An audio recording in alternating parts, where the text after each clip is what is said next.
Saludos amigos, bienvenidos nuevamente al debate de la semana. Soy Miguel Guerrero y estoy encantadísimo de estar nuevamente con ustedes en sus hogares. En la noche de hoy vamos a tratar un tema de la mayor trascendencia para la vida política nacional, presente y futura, por supuesto. Vamos a hablar sobre las reformas enviadas, tanto la fiscal como la constitucional, por el presidente Luis Abinader al Congreso de la República y los efectos que esas reformas podrían tener en la vida política y en la vida económica de la República Dominicana. Y para ello cuento con 4 personalidades de la vida política, económica y social de la República Dominicana. 3 economistas, los señores Juan Yadó, Juan Ramón Mejía y Henry Ebrard, y un abogado constitucionalista, el licenciado Eliseo Almanzar. Buenas noches, caballero, gracias por aceptar nuestra invitación. Gracias por la invitación. ¿Qué se pueden esperar de esta reforma? Bueno, ¿por dónde arrancamos? La constitucional, estoy en minoría, ¿verdad?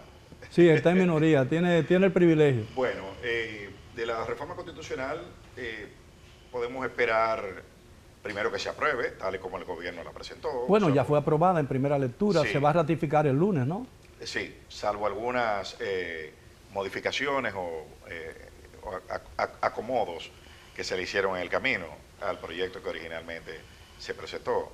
Por ejemplo, el tema del Ministerio Público, pues se iba a eliminar el Consejo Superior del Ministerio Público de la Constitución, pues eso se desistió de esa idea. Se cambió el tema del procurador para que sea inamovible por 2 años. Ahora se dejó, que es el presidente de la República, que es quien lo propone al Consejo Nacional de la Magistratura para su nombramiento, lo cual es un contrasentido. Pues si tú lo quieres independizar, debería ir por lo menos al mismo proceso que van los jueces. Pero 2 años un procurador es como ponerlo a prueba, ¿no? Sí, claro, es para que tenga que jurar lealtad de nuevo. Y entonces claro. es para ver si funciona. Es esa cuestión. Entonces, por el otro lado, tiene la unificación de las elecciones, que vimos como la Junta Central Electoral emitió su informe técnico acerca de la pertinencia de ese proceso y lo que implica. Más costo, más complicado técnicamente. Bueno, es hacer 5 elecciones en un día. En un día, sí. Con las impugnaciones que eso conlleva, los posibles escenarios, la logística que eso conlleva, el tiempo de votación en las mesas va a aumentar. Entonces, según la Junta Central Electoral, habría que ampliar el número de colegios para poder atender a los sufragantes y obviamente también implicará el cambio del número de recintos. No, pero además a mí me parece que como la votación va a ser más prolongada, cada elector va a tardar más tiempo en votar. Sí, es lo que ellos dicen. Sí. Es lo que ellos dicen, que si cada elector toma la cantidad de minutos que ellos estiman, entonces necesariamente habría que habilitar más colegios para que puedan ejercer el sufragio todos al mismo tiempo, y entonces obviamente también implicará la habilitación de más recintos electorales, o sea, y una campaña de educación mucho más profusa que deberá ser, y en un país con niveles de escolaridad bajos. Bueno, pero eso también... Pero una logística muy complicada, eso es gana de... Me parece que seríamos el único país de la región que elige todas sus autoridades el mismo día. ¿Entiendes? O sea que ahí creo que eso... Pero eso se desoyó y se siguió hacia adelante. También está el tema de la reducción de los diputados. El presidente proponía reducir unos 53 diputados. De elección directa, pero propone que se aumenten 15 los señalados. Exactamente, o sea, es una cuestión menos democrática. Claro. Porque lo que son señalados son más y los de elección directa son menos. Sí. Pero bueno, eso se desestimó, quedaron en 5 los de elección, los diputados nacionales señalados, y se redujeron 20 de los 53 que se planificó reducir. Ahora, a mí siempre me ha llamado la atención lo de diputados nacionales, porque se supone que todos los otros son también nacionales, ¿no? Sí, pues el título es diputado al Congreso Nacional. Sí, claro. Pero electo en representación de la demarcación X. Estos representan a todo el país. A la vez no representan a nadie, porque se diluye la representación. Entonces, no hay un contacto directo con el elector. Eso es una lista cerrada. ¿Y no tienen necesidad de hacer campaña? Claro que no, ni siquiera interna en los partidos. Sí, claro. Eso va en la cuota de la dirección de los partidos. Entonces, se desistió de esa idea, quedaron 5 diputados nacionales y se redujeron 20 a las demarcaciones donde hay circunscripciones, priorizando la regla de 2 diputados mínimos por provincia. Entonces, hay demarcaciones... Es decir, la reducción entonces afecta a la provincia más obviamente grande, ¿no? donde hay más votantes. Sí. El Distrito Nacional, provincia de Santo Domingo, que es la que más diputados va a perder. Y Santiago de los Caballeros, La Vega, donde hay circunscripciones. San Cristóbal. Sí. Esas son las que más diputados van a perder. Por otro lado está el tema de la famosa cláusula pétrea, para que no se pueda desprohibir lo que ya está prohibido. O sea, es una cuestión extraña, ¿no? Pero bueno, se fue también ahí, donde se está insertando una cláusula que tiene desde 1907 en todas las constituciones dominicanas, que es la cláusula pétrea, inmutable, que nadie ha discutido. Bueno, de la forma de gobierno, ¿no? La forma de gobierno y esas cuestiones. Pero se le está añadiendo a la Constitución lo que más controversia ha provocado, que es la reelección. Usted está colocando al lado de lo que nunca se ha discutido, lo que más se ha discutido.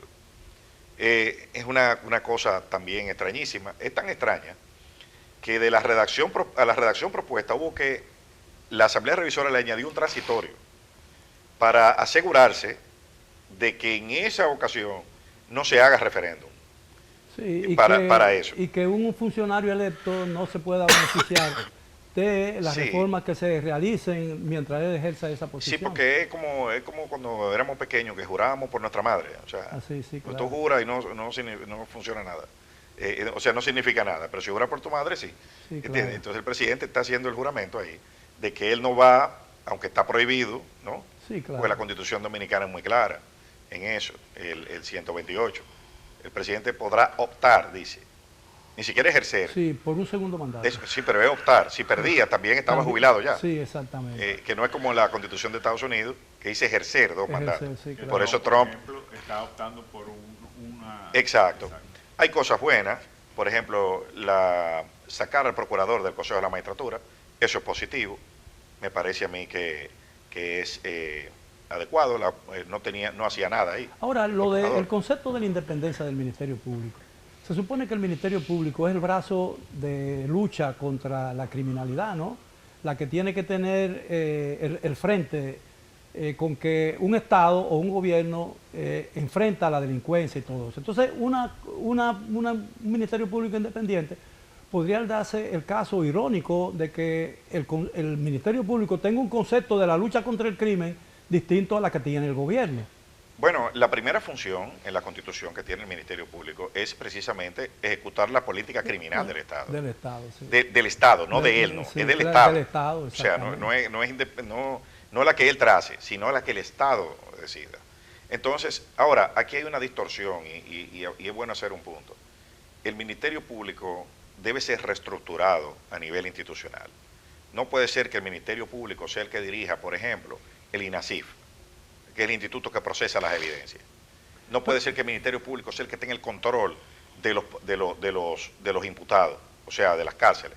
Eso no puede ser, porque tú estás en una posición de ventaja. Si la ley confiere igualdad de armas en el proceso, tú le estás dando una ventaja a una de las partes. El Ministerio Público es una parte en el proceso. La gente cree que lo que diga el Ministerio Público es una sentencia, y no es así. Pero es una parte. Vamos a volver al tema de la reforma constitucional. Sí. Pues yo quiero hablar ahora con los 3 distinguidos economistas que tengo a mi lado. Quiero hablar sobre la reforma fiscal.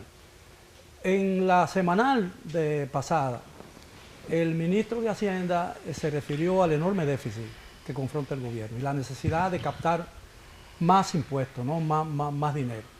Y dijo que cuando uno suma, por ejemplo, la evasión que según el ministro de Hacienda existe en el ámbito empresarial de un 62%, en el ámbito privado un 50% y en el ITEVI un 47%, la suma y la división, la suma de esas 3 evasiones dividido entre 3 te da que en el fondo el gobierno solamente capta el 46% de los impuestos que debería captar. Entonces, en una situación como esa, ¿no sería más lógico una reforma para mejorar la administración tributaria que imponerle más impuestos al pueblo? Bueno, sin duda yo creo que la eficientizar el Estado Dominicano, el fisco cómo perseguir y cómo se pague más, es prioritario. Y si nosotros nos vamos a la historia reciente, vemos un economista, creo que se llamaba Luis Abinader, que decía muchas veces cuando estaba en oposición que uno de los métodos más eficientes para lograr que pasen de la informalidad a la formalidad es la reducción de las tasas impositivas, es porque eso es un incentivo a la formalidad. Cuando las tasas altas incentivan a la informalidad porque dejan más beneficio de evadirlo. Entonces, probablemente esta hubiese sido una muy buena estrategia, bajar tasas, como por ejemplo se hizo en las MIPYME, que se le quitó el anticipo, se le perdonó 3 años a las más pequeñas empresas. Eso es positivo y eso va a generar formalidad en el sistema tributario dominicano.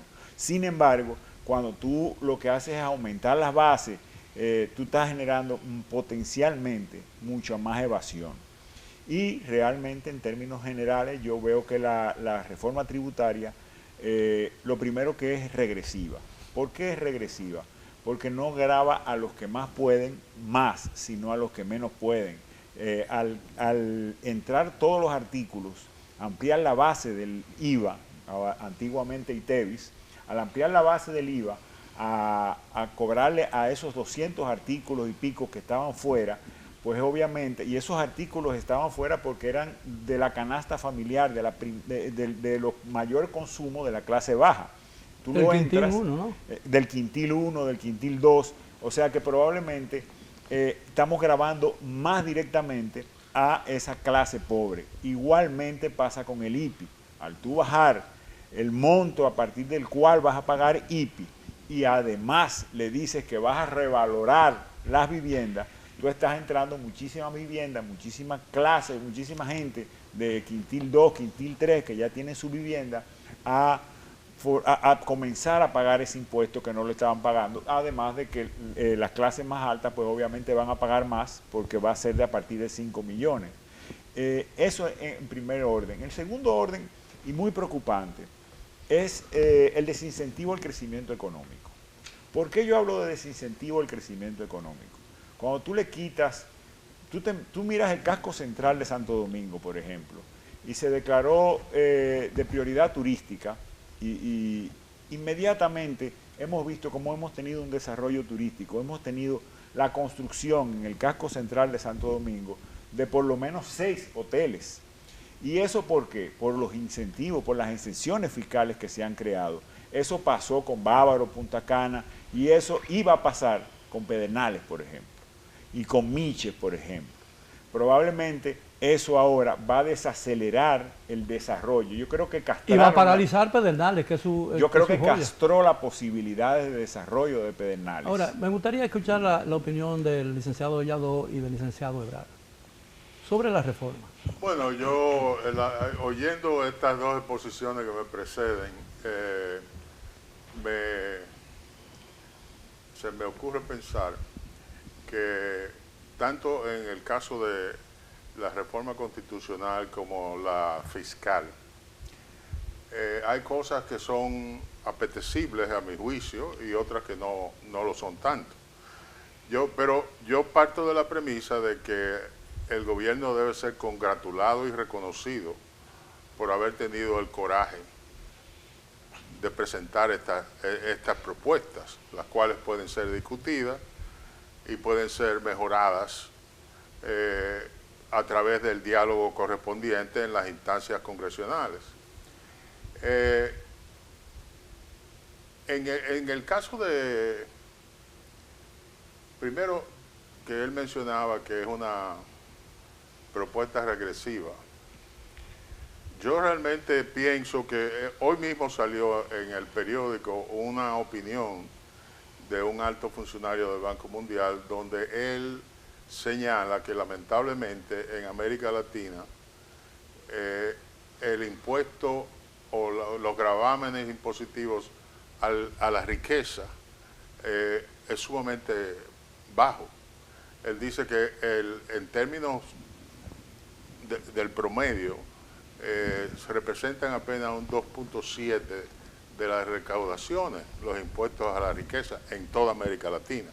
Él dice que en Estados Unidos los impuestos a la riqueza representan un 12% y en Europa un 4.7%. Obviamente él está señalando que hay una agenda que agotar en América Latina para gravar más la riqueza, no tanto los ingresos, a fin de tratar de conseguir una mejor distribución del bienestar y disminuir la desigualdad social.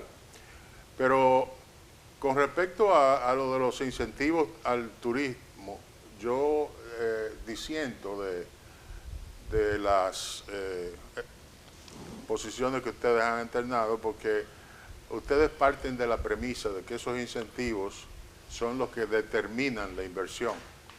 Y han existido estudios, tanto recientes como de mucho tiempo atrás, que demuestran que los incentivos a la inversión turística no son necesarios, no determinan la inversión. Esa es la opinión de todas las agencias multilaterales, por ejemplo, del Fondo Monetario, del Banco Interamericano de Desarrollo y del Banco Mundial.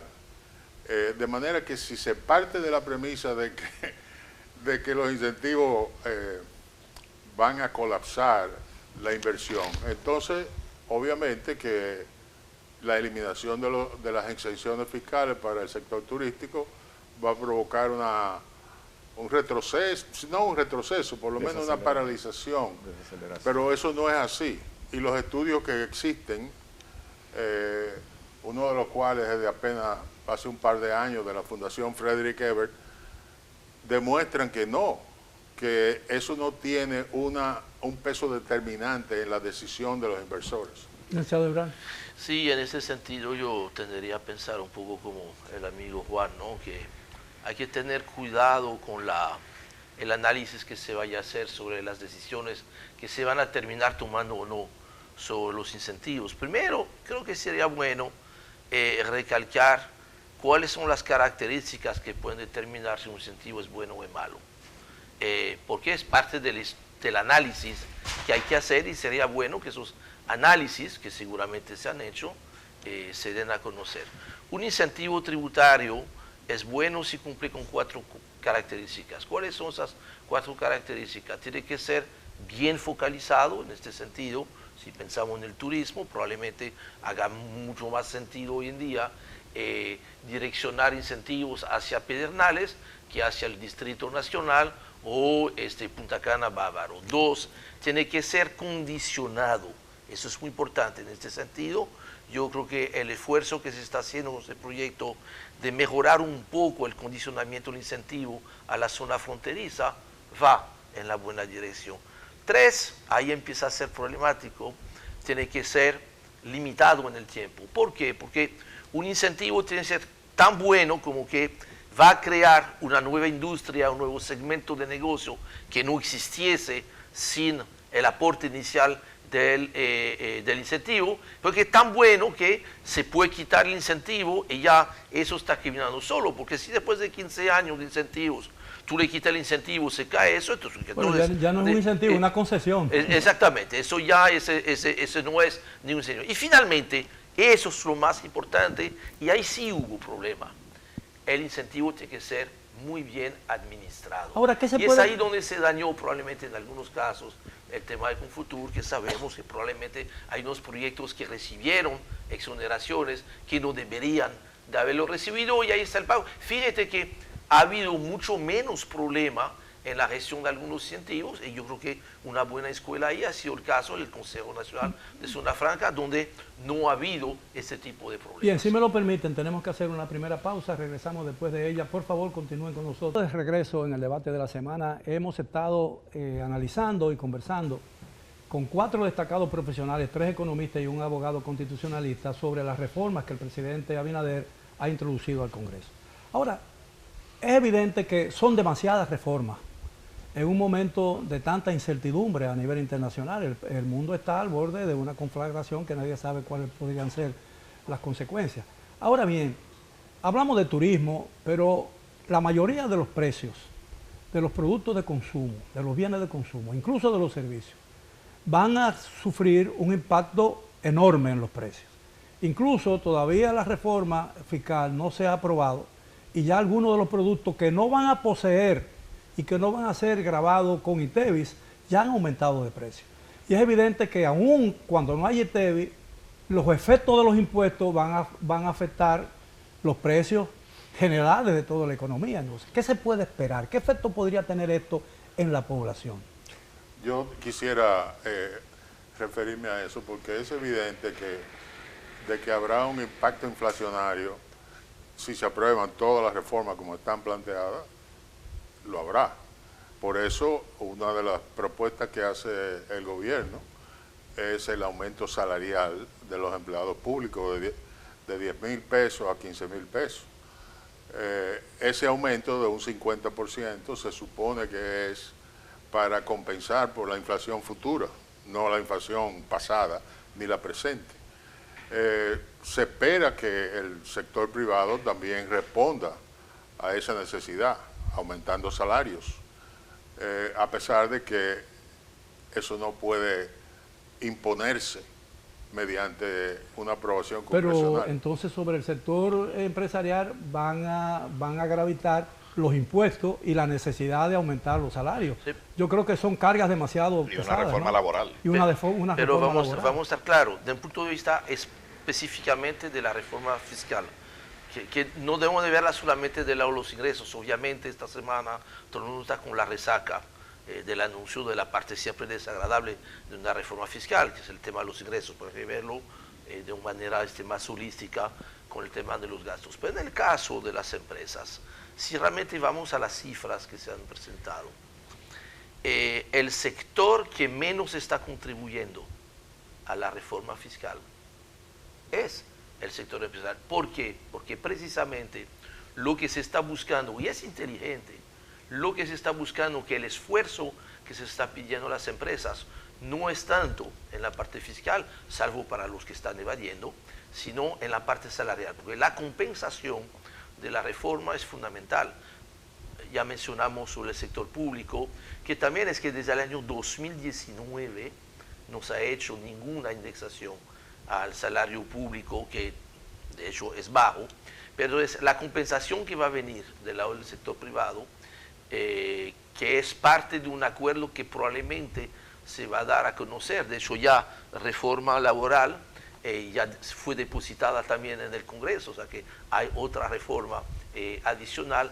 Este acuerdo salarial es probablemente uno de los elementos que pueda hacer más exitoso o menos exitoso el tema de este conjunto de reformas. Yo quiero saber la opinión de un abogado constitucionalista. ¿Puede el gobierno o el Congreso obligar a una entidad privada, imponerle lazos de esa naturaleza, obligarla a aumentar salarios incluso probablemente por encima de sus posibilidades? No, no puede, porque el salario en República Dominicana es regido por un organismo mixto, donde el gobierno tiene...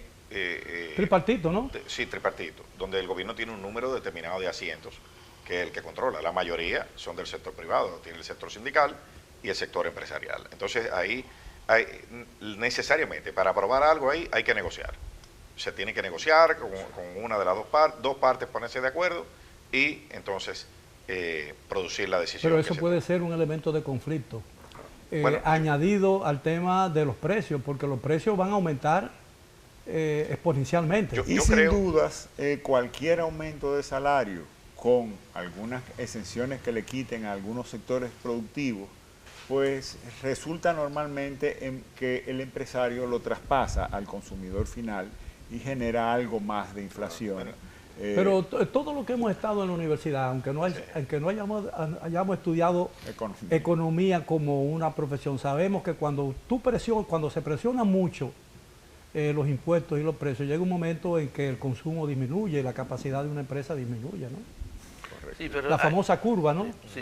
Sí, que ahí además con la curva del Laffer, tú sabes que cuando ya por ejemplo, que sea un tema que se discute frecuentemente con el tema de los alcoholes, el ron, la cerveza o los cigarrillos, que pasado un momento la recaudación empieza a bajar. Ya se dio el caso ya varias veces, recuerden, en el año 2005 se tuvo que dar una ley de rectificación tributaria que por primera vez en la historia dominicana se echó para atrás unos aumentos de impuestos. Pero este tema del salario importante, mira, en el salario mínimo en los pasados 12 años, lo que sí podemos observar que a través de las negociaciones del Comité Nacional de Salario se ha logrado que los incrementos salariales a nivel del salario mínimo han sido muy superiores a los índices de inflación, lo cual es bueno, y a pesar de eso todavía hay una brecha importante entre dónde están los costos y dónde están los salarios. O sea que probablemente ahí vamos a ver. Y lo otro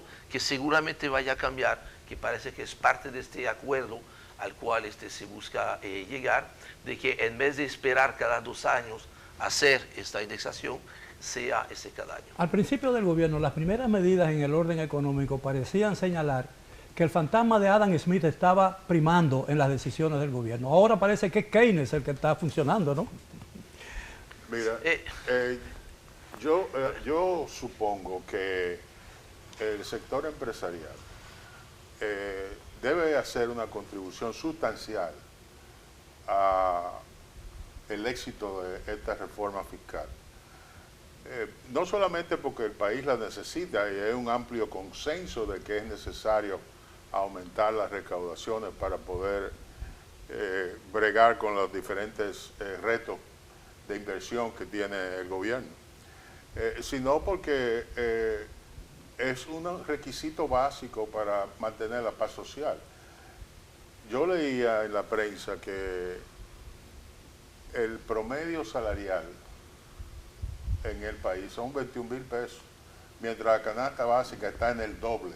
Entonces hay una enorme diferencia. Pero esa brecha es muy difícil de superar, entonces. Es muy difícil. Y va a subir más las canastas Y va a subir familiares. sí, exactamente. Por eso es que el sector empresarial está llamado a hacer una contribución. Ahora, y hay un elemento, por ejemplo, el IVA al transporte. Eso no solo va a afectar a los alimentos, eso va a afectar, y no solo, el flete de carga, de todo, porque quitaron al transporte de pasajeros no tiene IVA, pero el transporte de carga tiene IVA. Y la carga para los bienes agrícolas, por ejemplo, primero se llevan fertilizantes, primero se lleva alimentos de comida de animales, y después hay que traerlo. Tiene incidencia en los costos, y después el ITEVIS que se le carga a ese producto es sobre el ITEVIS que ya se le carga. Aquí se está hablando de la necesidad de esa reforma de hace muchos años. Pero siempre que se trataba el tema, se hablaba de una reforma que compartiera el compromiso o la carga. Correcto. Que conjuntamente con nuevos tributos y aumento de los ya existentes, hubiera la firme voluntad del gobierno dominicano de reducir en la medida de lo posible el gasto público, especialmente ese gasto improductivo que no conduce a nada, pero en esta reforma no se ha hablado de esa parte. Es tributaria solamente. Miguel, perdóname, pero yo creo que es la primera vez en la historia que pasan dos cosas. Recuerda que hace 15 días nadie tuvo resaca, porque la primera parte que se habló precisamente de la reforma fiscal, fue el tema del gasto. 2, el presupuesto 2025 es el primer presupuesto de la historia dominicana que se hace cumpliendo con una ley de responsabilidad fiscal, que esa es una novedad, que por primera vez tenemos eso y que esto le está poniendo de verdad. Y qué bueno que así sea, según las reglas estrictas al crecimiento del gasto. Y esto es un paso de avance que sí, yo creo que es bueno reconocerlo. Institucionalmente es cierto, pero la verdad es que el gasto del gobierno excede la capacidad. Y es lo que ha inducido, en cierta medida, a la necesidad de una reforma. Claro. Mira, en eso del gasto, nosotros tenemos muchas partidas de las cuales el gobierno debe revisar. Y tenemos ejemplos al principio del gobierno, cuando se fusionó el CEA con otra institución, cuando la OISOE se fusionó, el resultado fue un aumento de la nómina, no una reducción. Entonces, yo creo que es una retórica y un anuncio que estaba haciendo el gobierno de que va a fusionar para generar ahorros, y al final no da esos resultados, porque están los compañeros, están... sí, no son cosas automáticas. Exactamente. Una cosa no genera la otra. Además, los Sin números. lugar a dudas, el gobierno tiene que hacer su parte, tiene que poner de su parte, hacer su esfuerzo. Toda esta reforma es para gastar más. Ellos le buscaron la posición y explicaron en cada renglón en cuál lo van a gastar más. No estamos reduciendo un déficit fiscal, no estamos dejando de tomar prestado. Pero yo creo que además no se hacen muchos esfuerzos para eliminar o reducir la evasión, que yo creo que eso es fundamental. Mira, eso es el otro tema. Mira, las grandes masas de dinero que van a hacer la diferencia entre el éxito y el fracaso de esta rueda de reformas están ahí. O sea, del lado de los ingresos hay un potencial considerable del lado de la evasión. Tomemos el caso del ITEVIS. Creo que las cifras que dio el ministro de Hacienda fue una bola muy alta. Ha mejorado el tema del ITEVIS. Todavía es una evasión alta, está probablemente más cerca del 35 que del 40. Se ve porque las recaudaciones del ITEVIS han subido mucho en los pasados 4 años, que bien que así sea, pero todavía estamos muy lejos. Pero por el crecimiento del consumo. No, te digo, cuando tú mides el porcentaje de evasión, ha bajado de un 43 a probablemente un 35. Pero ahora, él dijo 47. Veamos que se publique el estudio para ver las cifras utilizando las mismas fórmulas que dieron 43% en el 2000, para el 2017, hoy en día dan cerca de 35%.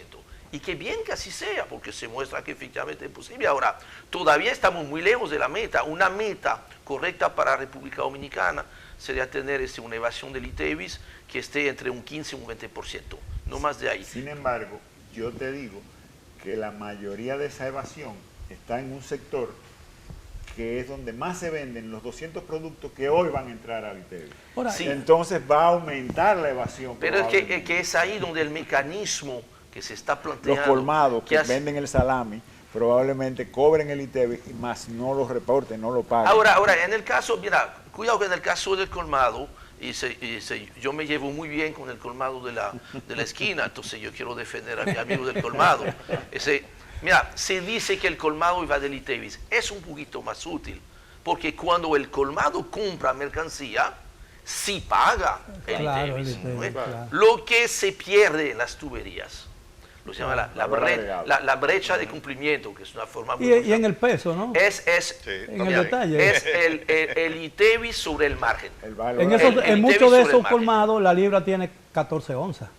Claro. Además.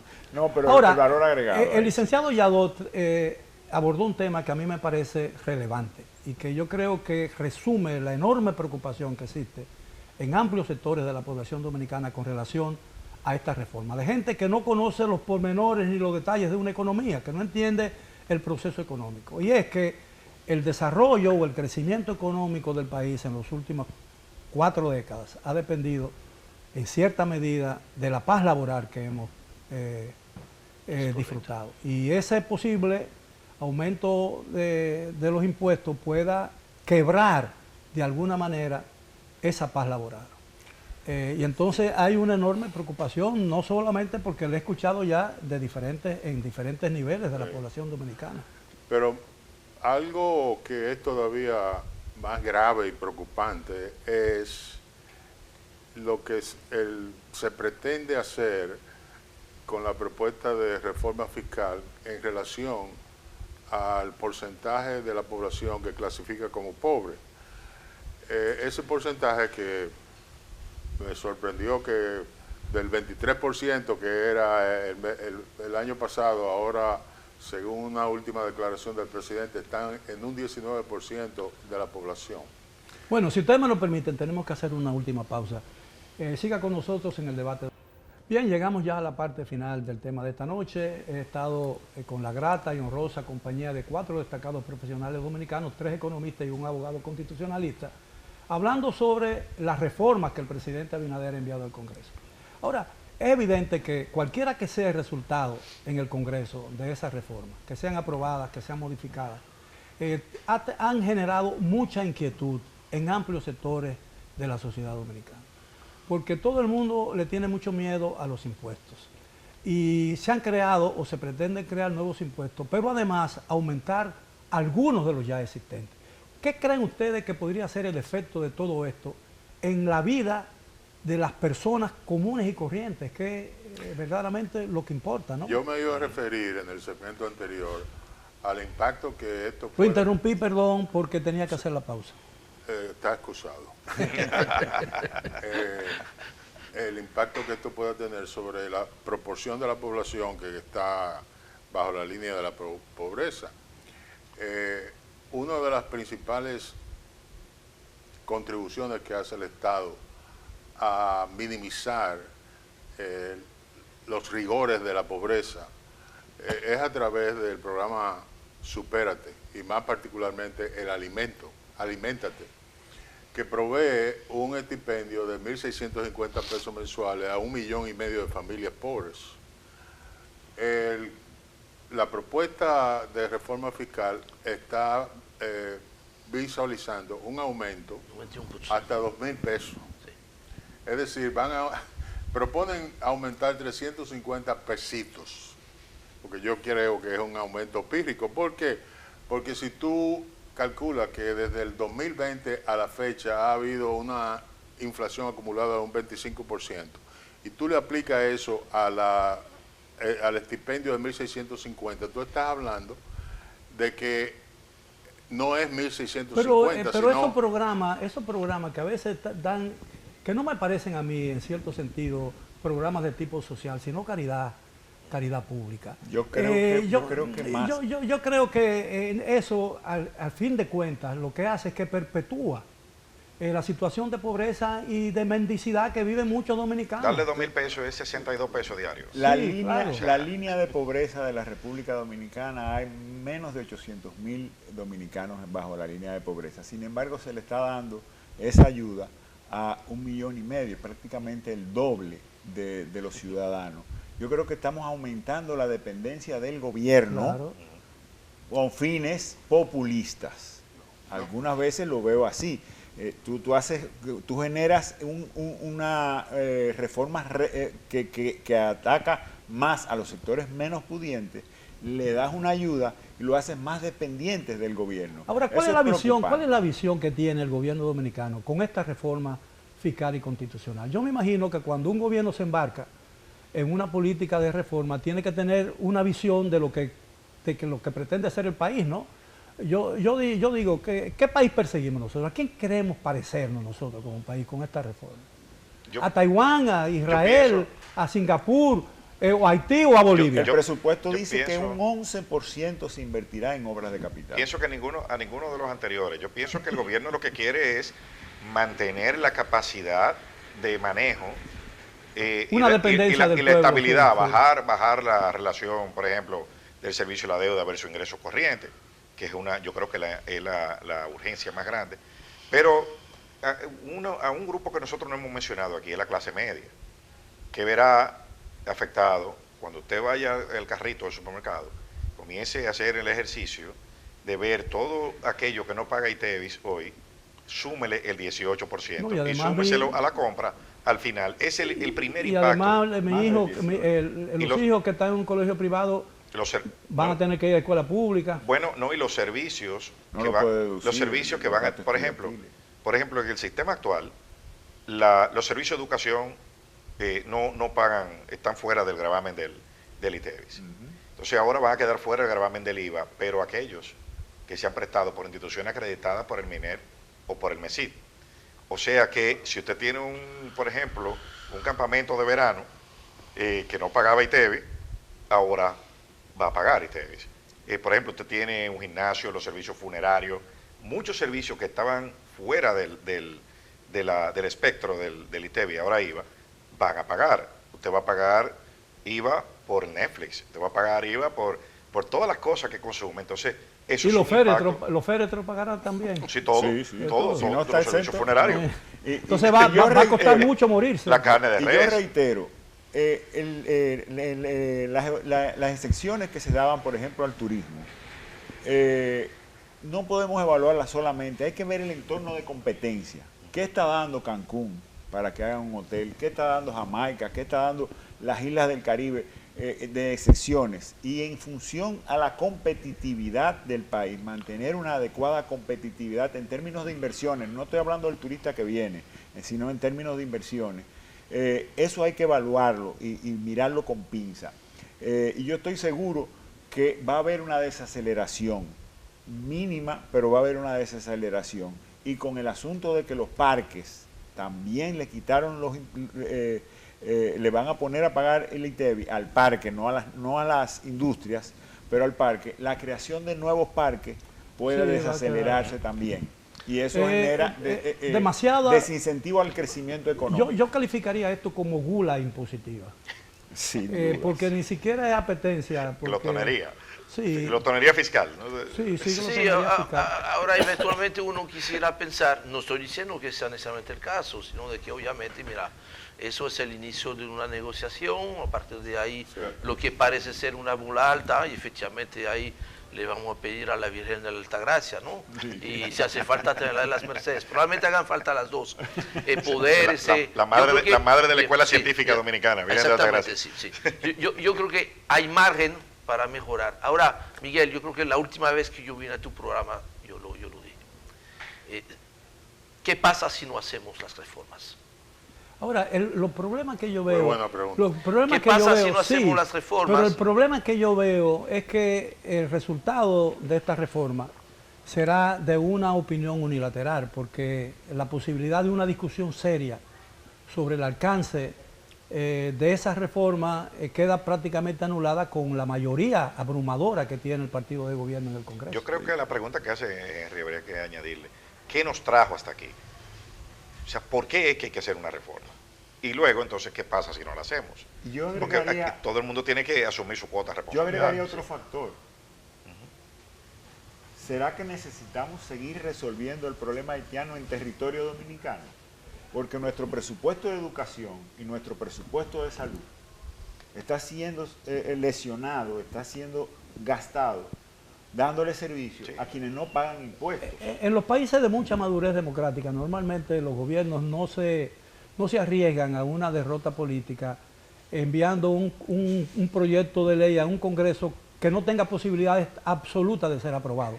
Entonces, es evidente que esta reforma, tanto la constitucional como la fiscal, no se discutieron a nivel de la colectividad política dominicana. Como de la semanal al Congreso. De la semanal al Congreso. Bueno, el ministro de Hacienda dijo que se ha estado trabajando en esta propuesta desde hace 5 años, mucho antes de que el presidente Abinader asumiera el poder. Es decir, que esto se ha estado cocinando, discutiendo dentro de los funcionarios del gobierno desde hace bastante tiempo. Lo que tenemos que tener claro es que ninguna reforma, ni que sea producida por la inteligencia artificial, va a gustarle a todo el mundo. Eso va a ser un despelote, es decir, todo el mundo va a creer que está haciendo ese progreso. Es que hay unos foros de discusión que están en la Constitución Dominicana, el Consejo Económico y Social. Claro. Hay un pacto fiscal pendiente, o sea, hay una serie de cosas que nadie, que me parece... son foros de discusión previa. Claro, foro de discusión con rango constitucional, sí, claro. El Consejo Económico y Social. Pero es infuncional. Bueno, pero entonces se aprobaron 2. Pero entonces lo que debemos hacer es, que estamos modificando la Constitución, eliminar el CES por infuncional. No, y reducir el número de personas o de instituciones que intervengan en esa discusión, porque los dominicanos cuando se reúnen, aunque todo el mundo opine igual, al momento de discutir la discusión, todo el mundo opina después. Toma una decisión. Una manera, sí, una es que decisión. Por eso que la discusión adecuada de un proceso de reforma tienen que ser 2 tiempos. El primer tiempo, que es fundamental porque es el único momento donde tú puedes construir un consenso, es discutir sobre los qués. ¿Qué es lo que se busca? ¿Cuál es la visión a dónde vamos a ir? Porque cuando tú empiezas a discutir los cómo de las reformas, ahí es muy difícil que se logre en ese consenso. Y en algún momento alguien tiene que tomar la decisión, especialmente en lo que se llaman los impuestos, que no es casual que eso se llame impuestos. Sí. Lo que yo creo es que la gente, bueno, los dominicanos tenemos una característica muy singular. Y es que nos resulta muy difícil ponernos de acuerdo en las cosas en que estamos de acuerdo. Yo recientemente le rebatía o le reclamé a un dirigente de oposición que dio una declaración en contra de una decisión del gobierno dominicano. Y yo le dije, oye, caramba, me extrañó ver esta declaración porque tú más recientemente había dicho algo muy parecido a lo que ha dicho el presidente de la República. Tú debiste apoyarlo. ¿Y sabes cuál fue la respuesta? Si lo apoyo, me matan y me cocinan en las redes. Entonces yo digo, cuando un dirigente político dominicano supedita sus decisiones y sus creencias a lo que opinen en las redes, yo creo que yo sin duda, por ejemplo, estamos perdidos, ¿no? Aquí se está gobernando así. Reforma fiscal. Aquí se está gobernando así. Así se está gobernando a través de las redes. Yo apoyo la reforma fiscal. Yo estoy de acuerdo con una reforma fiscal. Con lo que yo no estoy de acuerdo es con dos cosas: que sea tributaria solamente, claro, y que sea que es regresiva y no progresiva. Yo creo que estamos afectando a los que menos pueden. Por eso yo hice mención de que siempre se había hablado de que debería ser una carga compartida, ¿no?, por el gobierno dominicano y los contribuyentes. Y de forma proporcional. Así es. Señores, nos quedan exactamente 1 minuto y 45 segundos. Yo quisiera saber qué podemos esperar de todo esto. Bueno, agitación política en torno al tema constitucional, porque eso va a traer serios movimientos en los partidos, sobre todo en las demarcaciones grandes por la competencia en las diputaciones, que será mucho más reñida ahora. Recuerden que tenemos cuota a la mujer, cuota a la juventud, reserva de candidatura, y todo eso hay que hacerlo con menos candidaturas. Bien, licenciado. No, mira, yo no voy a referirme a la parte constitucional, obviamente la parte de reforma fiscal. Bueno, esperamos de que se tome el tiempo prudente, mira lo que queda de octubre, lo que queda de noviembre, quizás un par de días de diciembre, para que haya una discusión. Eso va a una comisión bicameral, por supuesto. Asumo que habrá vistas públicas y asumo que entre el texto inicial que se acaba de presentar y lo que sería el texto final, pues puede haber algunas mejoras, especialmente en el sentido bueno, pero en lo que tiene que ver con la constitucional, la posibilidad de vistas públicas está descartada. Licenciado. En el tema constitucional, claro. Sí, claro. Sí, pero obviamente en lo que se refiere a reforma fiscal, albergo la misma esperanza. Yo creo que los diputados se deben al pueblo, se deben a sus demarcaciones, y que cada uno de ellos debe escuchar a su base, a quienes los eligieron, y escuchar al sector empresarial y escuchar a cada uno de los sectores, hacer el análisis que realmente vale la pena y modificar esta propuesta, sí hacer la reforma. A mí me parece que es inevitable que haya un avispero permanente durante los próximos 3 o 4 meses respecto a la reforma fiscal específicamente. Eso no es nada extraño, porque es cuando se afectan intereses, pero es un proceso político, básicamente. Bien. El tiempo se nos agotó, solo me queda agradecerle realmente y sinceramente la oportunidad que ustedes me han brindado para llevarle al público un tema para discusión a tan alto nivel. Espero que hayan disfrutado del programa de hoy, los espero el próximo sábado para otro programa similar. Hasta entonces.